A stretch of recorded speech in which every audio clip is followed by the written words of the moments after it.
কিছু নারী চেতনাবাদীদের মুখে শুনবেন যে এই পুরুষ শাসিত সমাজে নারী আজ নিরাপদ না। নারী আজ কোথায় নিরাপদ?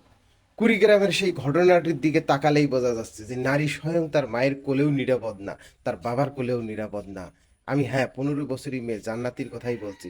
সামান্য কিছু জায়গা জমির জন্য প্রতিপক্ষকে ফাঁসানোর জন্য নিজ মেয়েকে তারা রাতের অন্ধকারে ডেকে নিয়ে এভাবে তারা হত্যা করতে পারে, এটা আসলে কল্পনাও করতে পারিনি যে তারা এরকমটা কাজ করতে পারবে।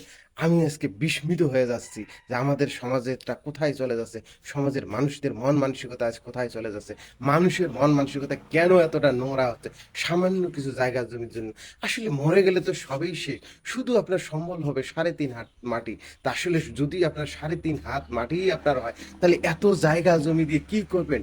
নিজের আদরের মেয়েকে এইভাবে আপনি ধ্বংস করে দিলেন বা ধ্বংস করে দিচ্ছেন, আসলে দিয়ে কি হবে?